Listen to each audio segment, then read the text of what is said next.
Tao po. May tao po ba sa loob? Kita mo. Ito na.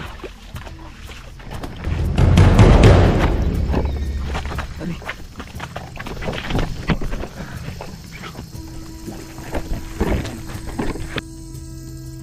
May tao. Grabe. Imagine mo, ilang tao ang kayang yumakap dito. Kayang mayroon sa taas ito. Kinakabahan ako, hindi ko alam kung aakyatin ko ba siya, papasukin ko ba siya. Titignan ko kasi kung makikita nyo, may dala tayong flashlight. Papasukin natin dito yung kuweba. Akitin natin. Okay. Sa malayuan ay makikita natin itong nakalutang na bato na ito sa gitna ng kagubatan. At kung mapapansin nyo ay talagang napakalaki at dambuhala. Alam nyo ba na ang lugar na yan ay sobrang daming paniniwala. Lahat ng mga taong nakatira dito, itong lugar na ito ay talagang dito daw natin makikita ang isang napakalaking ahas na kung tawagin sa kanila ay ang ahas kalabaw. So ngayong araw mga kalahi, samahan nyo akong puntahan at mag-isa kong lulusubin ang kagubatan na yan para lang mapatunayan kung totoo nga ba talagang mayroong mga ahas kalabaw na nakatira dyan.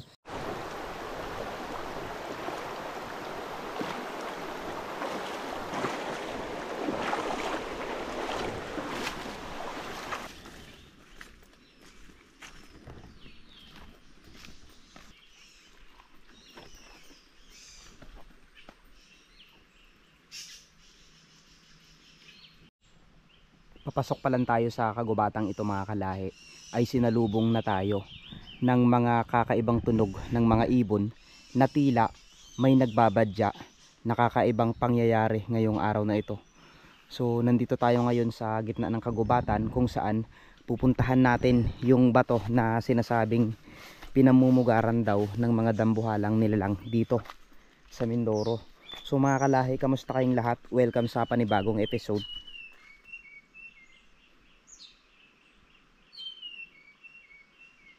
Parang umaawit ang mga ibon at parang may sinasabi.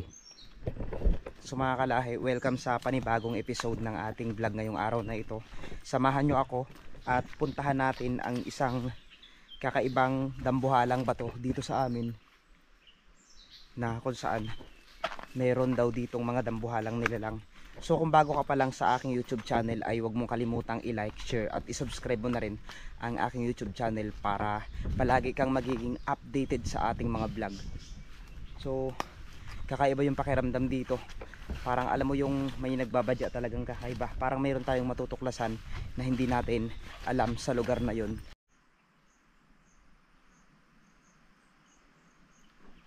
Grabe. Ilang oras pa lang ang nakalipas ay mararating na rin natin itong napakalaking bato na.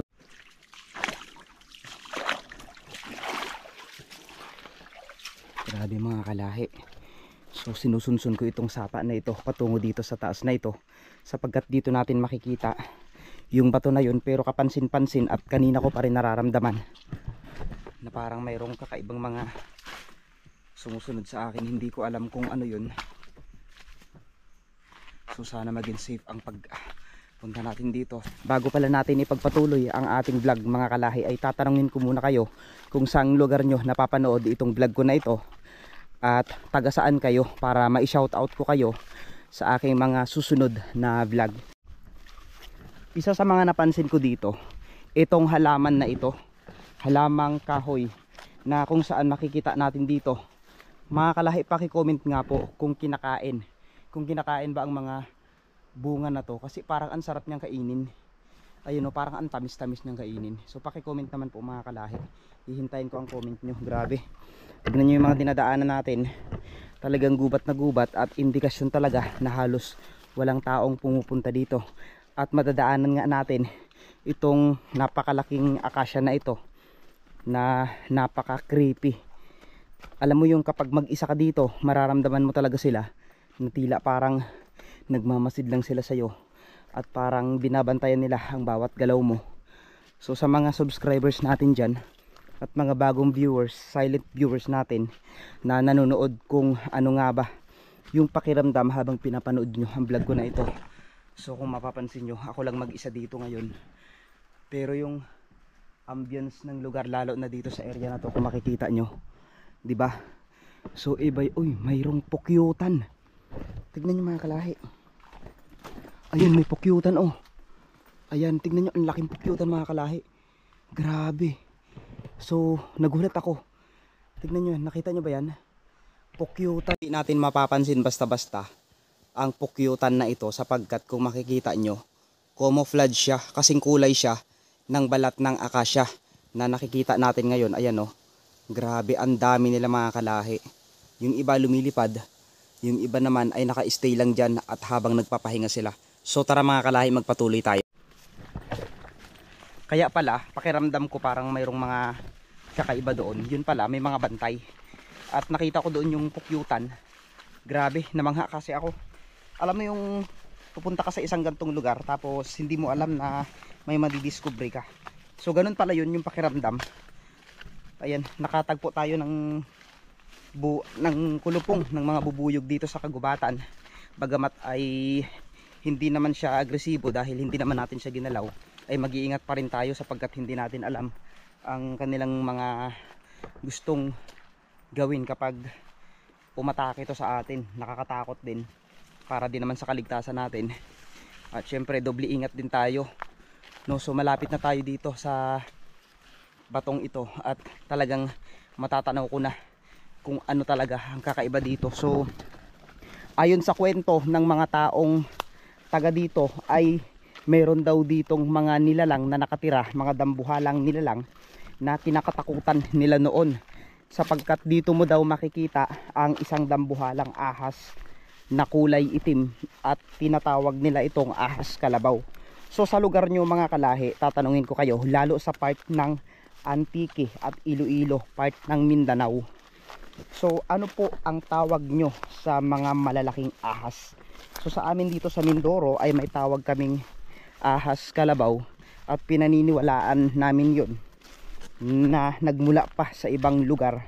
At alam nyo ba na ang ahas daw na ito ay nanghahabol ng tao? Marami kasing tao ang nagpatunay at nasaksihan nila yung ahas kalabaw na yun, na ang itsura nga daw na ito ay napakahaba at napakalaking ahas. Bagamat ito'y itim na itim, hindi mo ito mapapansin kaagad. Kaya sa bawat paglalakad natin ay kailangan doble ingat tayo. Ano yun? So yun yung magiging kailangan natin, alerto tayo dahil hindi natin alam oras na umatake sila.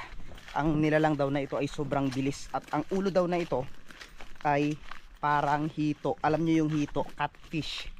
So hindi katulad ng pangkaraniwang ahas, ito daw ay talagang lumalaki. Hindi naman ganun kalaki, pero I think yung pinakamalaki na ito na nakita nila ay kasing laki ng 1.75 na Coke. Ano, yung dinadaanan natin, ayan, tubig. Tapos parang may mga, feeling ko talaga may sumusunod sa akin.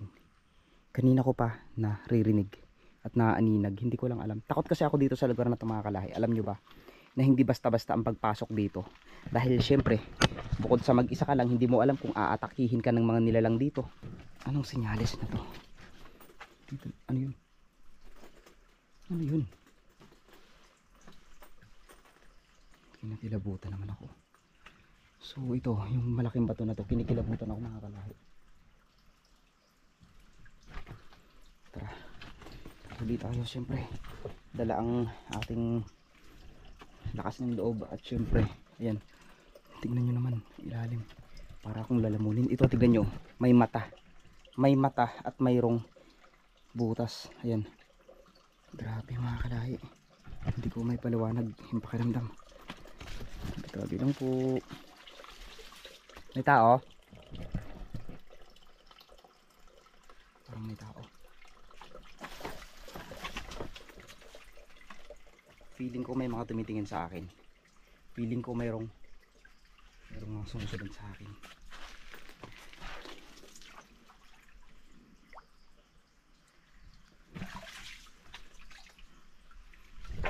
Ay.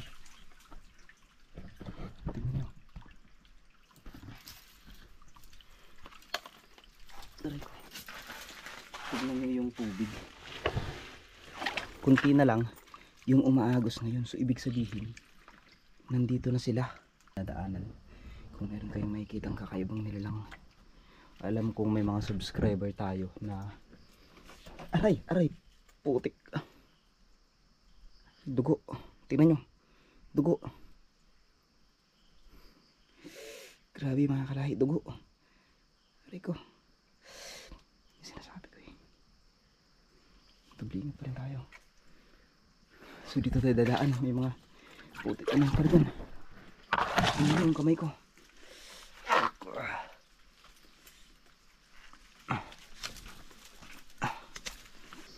Tao po. O di ba may sumasagot, ibig sabihin may tao. Kung sakaling may tao man dito mga kalahi, kampante tayo dahil meron tayong kasama. Pero ang creepy kasi ng lugar. Alam mo yun, parang kapasok ka pa lang, iba yung pakiramdam. Nung first time kong pumunta dito dati, ako lang mag-isa. Nilagnat ako. Parang nabati yata ako. Ito kasi yung lugar na to, talagang may paniniwala kami dito. Lugar talaga to ng mga engkanto. Lugar to ng mga fairy. So kung mapapansin nyo, ang lakas ng yung hangin sa taas napakalakas, pero pagdating dito sa baba halos walang hangin kang sasagi sa balat mo, pero gumagalaw yung mga dahon. Walang hangin pero gumagalaw yung mga dahon.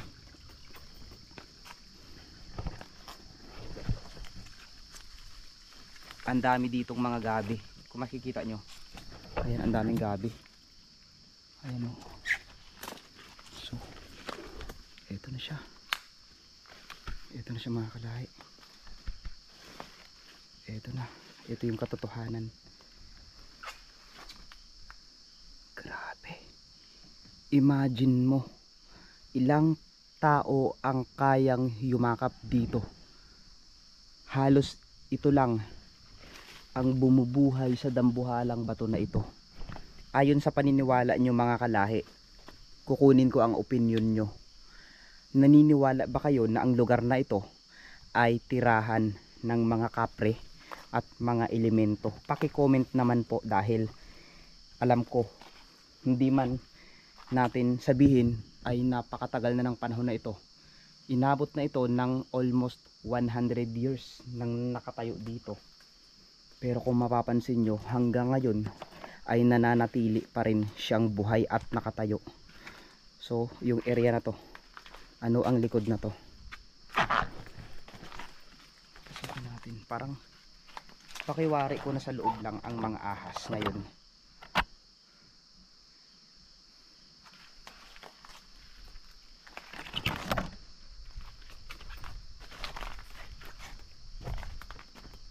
Ayan o. Ayan kung makikita nyo.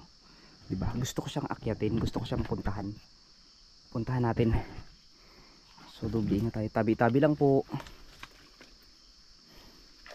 Puntahan natin. Ito o.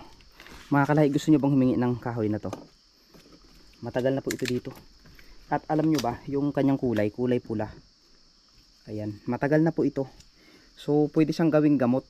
Sa mga nakakaalam kung pwede bang gawing gamot ang kahoy ng balete na natuyo ng 100 years, paki-comment naman. So dyan lang yan. Akitin natin. Okay. Ay. Pupiks.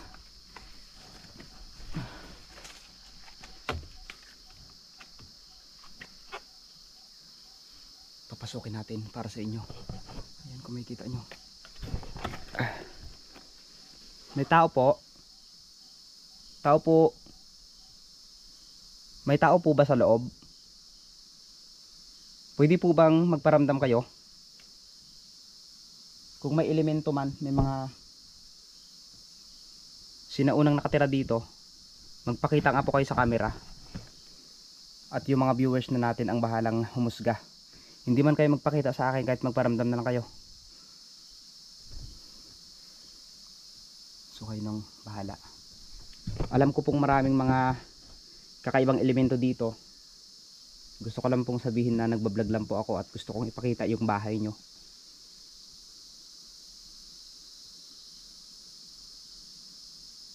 So tara, dako na tayo dito. sa kabila. Pakiramdam ko may mga taong, alam mo yung taong itim. O narinig yun? Malayo tayo sa kabahayan. Pakiramdam ko may mga taong itim na nakatingin sa atin na naglilisik yung mata. Parang galit na galit sila. Hindi ko naman sila hindi ko naman sila ginagalaw. Ang creepy, alam nyo yung may mga zombie sa paligid. Ganun yung itsura niya. Ganun yung mga nakikita ko. Ayun ay vision ko lang naman yun. So hindi ko siya nakikita in person, pero malay nyo, ito. O diba? Anong nakikita nyo dyan? Isipin nyo na lang na may mga taong nakatayo dyan na nakakulay puti, na nanglilisik ang mata.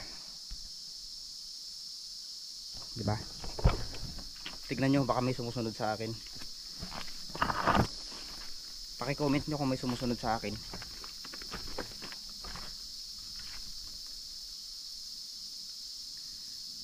May nakikita ba kayo? Paki-comment nyo kung may sumusunod sa akin mga kalahi. Kayo nang bahala. May mga sinaunang bote dito, tingnan nyo. May mga bote dito. Ayan, ibig sabihin talaga may mga taong pupunta dito dati. Papasok tayo. Ito po. Ito na. Parang may tali.